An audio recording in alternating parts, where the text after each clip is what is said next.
costs, to include logistics sharing, which supports and sustains our commands across, from construction materials to energy and the like. So the forces that are stationed are well positioned at less cost than others who are placed forward at Oconus.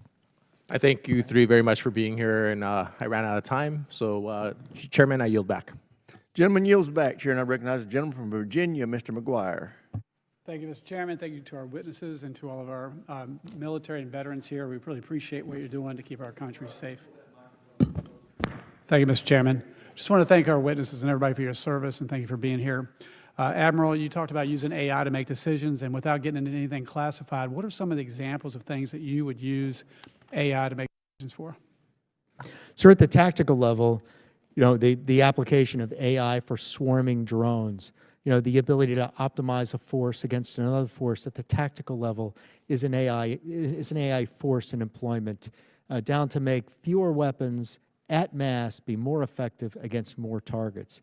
At the operational level, as you're linking joint function, command and control, intelligence, information, movement maneuver, fires, sustainment, protection, and security, the ability to link those so that you are optimizing the force, so that a fires decision also leads to the right kind of sustainment decision for reload, and making those processes that can sometimes be in a stovepipe as accurate as possible is also one of the ways in which we're employing AI. And then at the strategic level, to understand, given the sensitive intelligence, the behavior on the battlefield, to better understand the adversary's strategy, what their next moves are, the second, the third, and the fourth move. So at all three levels, tactical, operational, and strategic, the employment of small AI and machine learning models at the tactical level,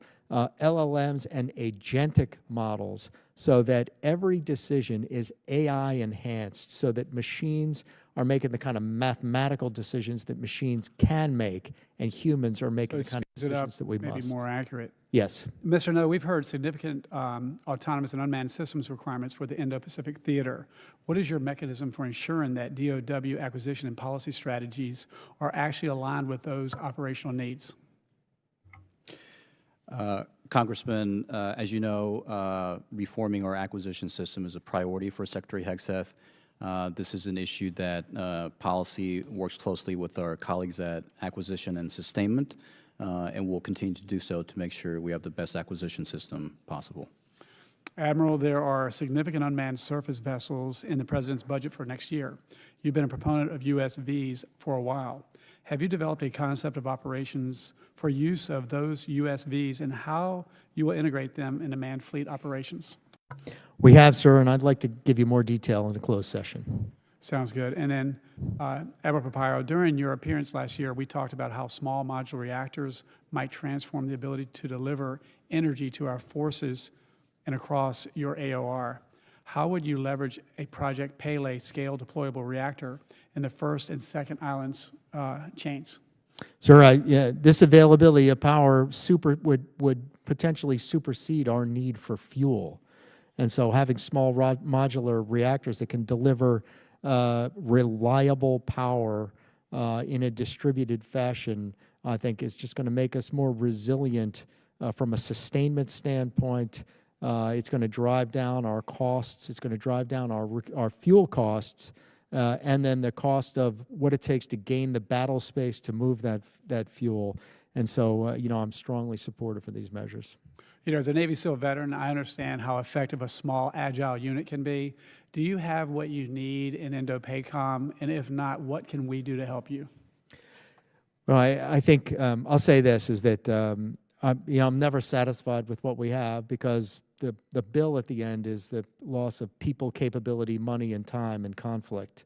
But I will say that our 1313, or rather 1251 this year report, shows no unfunded requirements given the budget submission this year. And Admiral, could you describe how you view advanced and additive manufacturing being utilized through the PIR? Piper is a really important initiative for us to gain this resilience. And additive manufacturing, this is advanced manufacturing, better metallurgy, faster, on demand, and local. And so this is the future, is AI-enabled advanced additive manufacturing.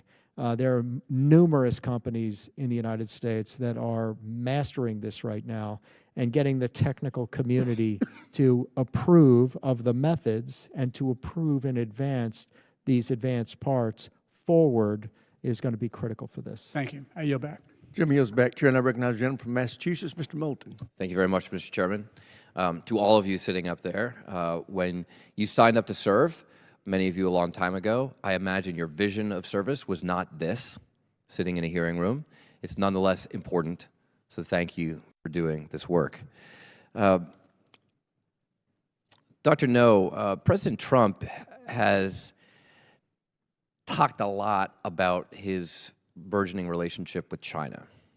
Do you think that President Biden or President Trump is stronger on China? Congressman, I think President Trump's record on China speaks for itself. If you look at what the Department of War has been doing for the past year plus, in terms of our posture, in terms of being ready to deter any adversary, and if necessary, responding to any crisis or contingency, I think the record speaks for itself. So do you think it was a good idea for him to give in to China and sell them all the AI chips that not only the Biden administration, but the first Trump administration had prevented them from buying? Sir, on the issue of chips, the Department of Commerce is in lead on that issue. And I'm just asking you, do you have an opinion? I would refer your questions regarding chips to the Commerce Department. I can ask the Commerce Department. I'm asking your opinion. You are supposedly in charge of deterrence here. Do you think that was helpful for deterrence?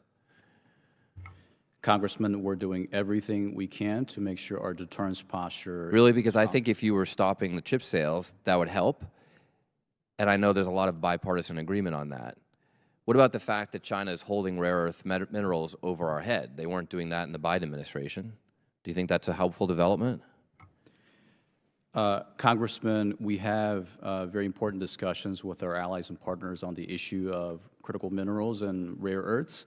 I do think it's in our interest to have more secure supply chains for critical minerals and rare earths. Well, I would agree. I think China's put us in a bind here. What do you think about the fact that people refer to President Trump as the taco president because of the way he gave in on tariffs? He put huge tariffs on China, and then when he felt some pain at home, he gave in. Do you think that